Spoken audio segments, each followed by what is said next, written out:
Yo, we have a SmackDown review brought to you by the Truth Man, and today's SmackDown started off pretty weird. SmackDown overall was honestly not that bad. I'd give it a 6 out of 10.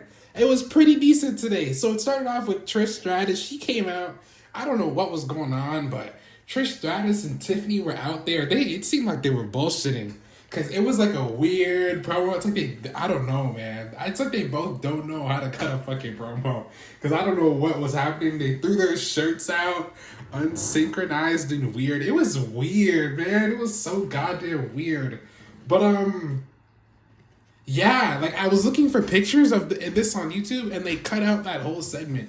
They didn't even post that shit on the WWE page. No wonder. It was a real big stinker what they did. But Chelsea Green came out and she saved the whole thing. Thank God. Thank you, Chelsea Green. Basically, she came out. Piper Niven was in her stupid Canadian whatever suit.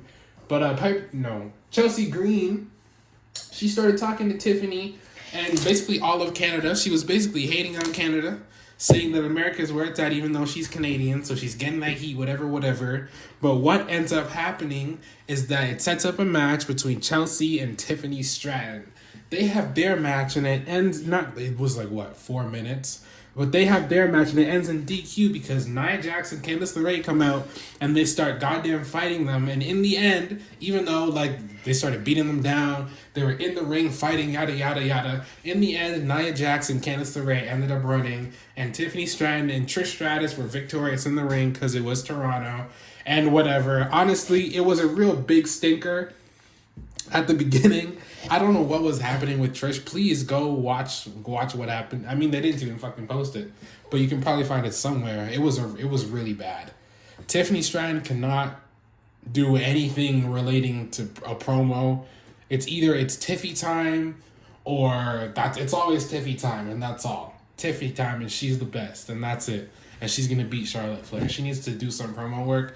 And that's why I think that Charlotte Flair deserves to beat her. Because quite frankly, she doesn't even deserve to hold a microphone right now. But next, Solo, Fatu, and Tama. Solo gave Jacob Fatu his spot in the match for the triple threat contender thing tonight. And Fatu, he didn't win. He did win. I'm tripping. I'm thinking about the triple threat. Fatu won. He ended up winning the match, but we'll talk about that later. But yeah, that's what happened in between that. But next, the Street Profits and Los Garza, they were getting into it backstage, and they had a match. The Street Profits came out, and lo and behold, behind them comes DIY. DIY jumps the fuck out of the Street Profits, and they started going crazy. Then Los Garza gets involved because they were already in the match with the Street Profits, and then Pretty Deadly runs out, starts whooping on everybody, and then last and very much least, the Motor City Machine Guns come out, and they looked like the security. So I was very confused when they came out because I was like, where are they? I heard Joe Tessatoir, whatever his name is. He was like, Motor City Machine Guns. And I was like, where? But they're all wearing black, so I didn't know who the fuck they were. But they were brawling, and it was pretty good, man. I like what's going on there. I don't really like DIY, but them attacking the Street Profits was nice, although I really wanted to see the Street Profits fucking, have a match because it's been so goddamn long, but it is what it is. They got attacked. I still got to see them fight. All the tag teams came out. Pretty Deadly came out. MCMG came out. They were all going crazy. And this is something. Los Garza look good too. This is something within the tag division. And it's something that SmackDown has been lacking, man. Raw's tag division right now stinks. It's a big old stinker in the middle of the ring. But SmackDown is doing something nice. And that's what I like. I really am enjoying what SmackDown is doing, and I hope that it continues because I liked what I saw last night. But tonight.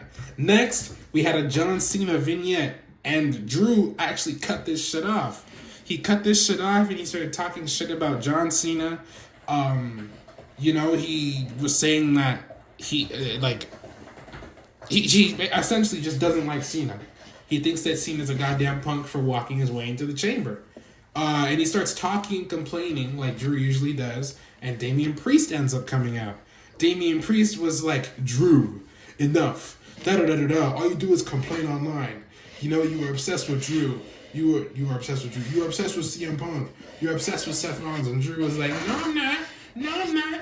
And Drew was sitting cross-legged, so Damian Priest was like, "You look how you're sitting, you are." And Drew was like, "No. And then Seth Rollins ends up coming out. Seth Rollins, he looks like, I don't even know what he looks like. He has a cropped red jacket on. He looks like a fucking idiot.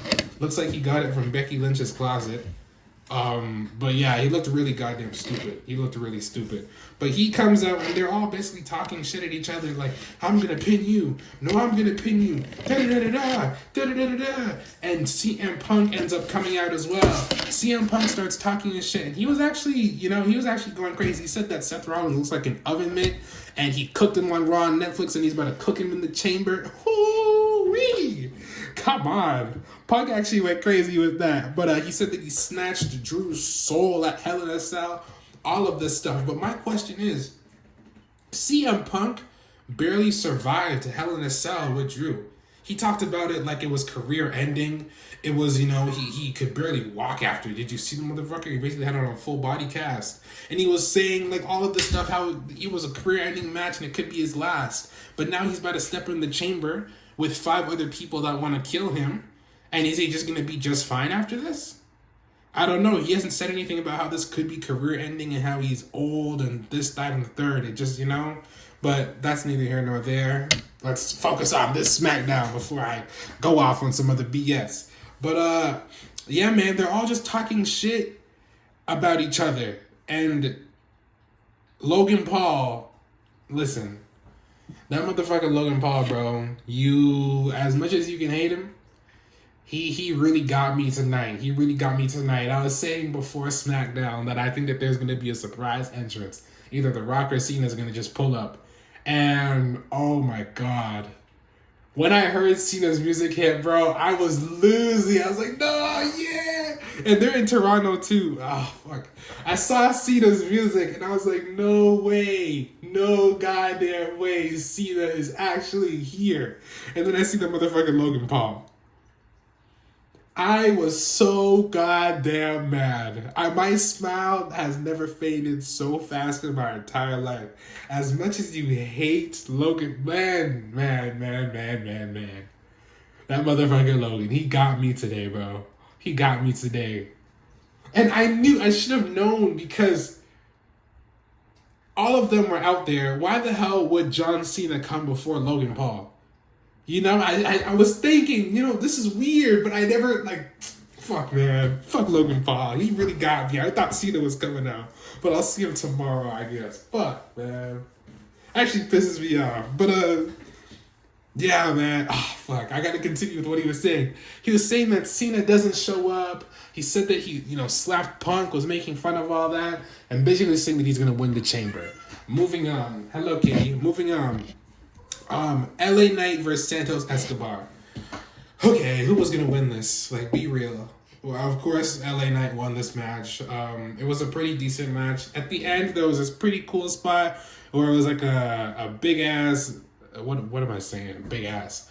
It was like a BFT from the top rope. Santos, he jumped from the top and motherfucker got BFT right in the head, man. Right in the goddamn head. And there was also a super runner, which was very cool.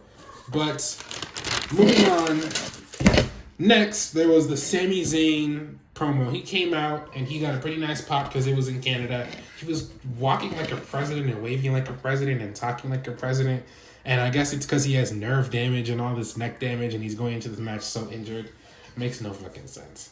But he's talking and I don't really care what he was saying. To be honest, I didn't really pay attention. So y'all gotta tell me or else I'm gonna go back and look. I guess I should have looked before I started this review, but I didn't really pay attention to what they were saying. I guess Sami Zayn was saying he feels bad for what he's gonna do to Kevin Owens and he feels bad for his family as well because they're gonna see that side of him. Kevin Owens was like, your family's gonna have to see you in that. Kevin Owens was just saying regular sick Kevin Owens shit, and Kevin Owens better win this goddamn match. If Sami Zayn wins this fucking match, I'm gonna flip my shit. I am gonna flip my shit like a toddler if Sami Zayn's win this match. Kevin Owens better whoop Sami Zayn. Sami Zayn already has neck, nerve damage, all of this BS going on. No chance Kevin Owens doesn't whip his ass. But yeah, man, you're gonna see this match is also, it seems to be underrated right now. I feel like tomorrow is going to steal the show, and I'm excited for it. But next we had Braun versus Carmelo Hayes. To put a long story motherfucking short, rest in peace Eddie Guerrero. Carmelo Hayes paying homage to him, and he beat Braun Strowman by hitting the chair on the ring, throwing the chair to Braun, laying down, and the ref counted Braun out. But you know what I mean. You know, ding ding ding, Carmelo Hayes. Yeah, man, Carmelo Hayes won. Carmelo Hayes ran it out, and I'm very happy that he won. Because I was so confused. Braun versus Carmelo. Why is this happening again? We have to see this match. Oh, shit. Blood Clean. I forgot one big thing. Tama Tonga ran out. He started distracting the referee and stuff. Solo hit Braun Strowman with the chair. Braun Strowman no-sold the chair. He no-sold the fucking chair, which was absolutely ridiculous. And then after the Eddie Guerrero stuff happened, rest in peace to my boy. But Carmelo Hayes ended up coming out with the W. And Roxanne Perez ended up coming out with Liv Morgan and Raquel Rodriguez. Whatever. But Roxanne came out. Oh my God. Oh, something about her. She looked. Oh my goodness. I was so focused on this match. Roxanne Perez, she put on a show. She ended up winning. Yeah, she got the pin on Bayley. She pinned Bayley, hit her with the pop rocks and everything. It was absolutely beautiful. Oh my goodness. When she was right before the match started, when she was sitting on the turnbuckle. Oh my God, man. Something about Roxanne. I was too busy talking about Roxanne Perez that I forgot to mention that Alexa Bliss came up behind her after her win and Sister Abigail'd her ass after the match. Roxanne Perez. But she came out with the win. I was happy. I was like, yes, Roxanne. Oh yeah, man. That's all I gotta say about that match. Last was your main event, Fatu v Carmelo versus LA Knight. And to be honest, this was like kind of boring. The beginning was boring, the middle was boring. It was just a standard triple threat match. Nothing really exciting. I guess the ending was pretty cool. There was a bullshit ass count, bro. I'm gonna put a video. I can't even remember who exactly was pinning who or who jumped off the top. I'll put a video. You'll see. Come on, ref.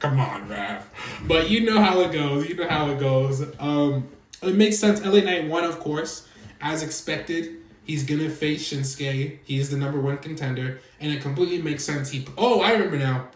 He pulled Fatu out at the end. Fatu did the dirty work on Carmelo Hayes. The ref was counting.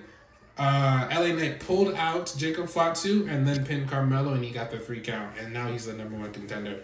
But I'm honestly just gonna fucking end the video here because there really was not much about that match that I enjoyed.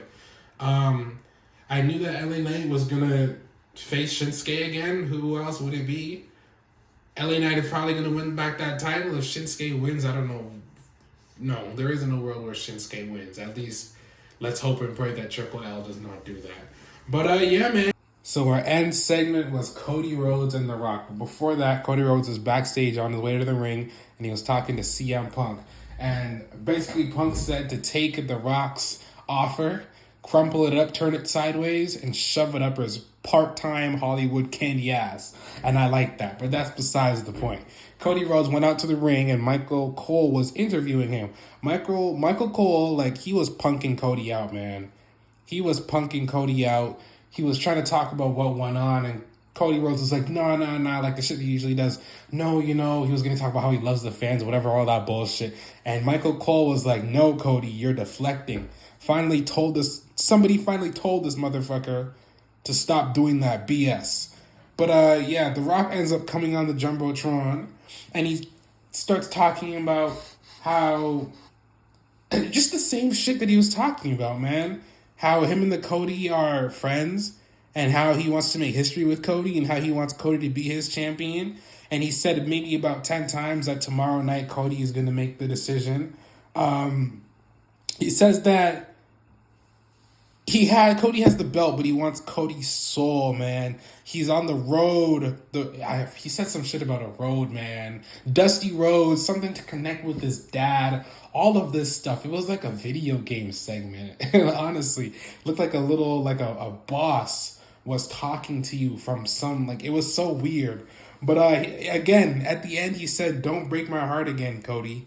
And he kept on making all these little movements and all these little sayings, and I gotta go rewatch it. But The Rock is being a weirdo. He's essentially hazing, like grooming this motherfucker Cody Rhodes by giving him shit and being nice to him for him to be his champion. And oh man, I don't know. I guess we'll see tomorrow, but dog, it's kind of odd, man. It's kind of odd, but honestly though, to be honestly honest though, I'm just happy that Roxanne Perez got the pin. And I will see y'all in the next video. I just want to end it off on that nice, good note. I love Roxanne Perez. Y'all already know. I never stop loving you. Never gonna stop talking about her. Yes, man.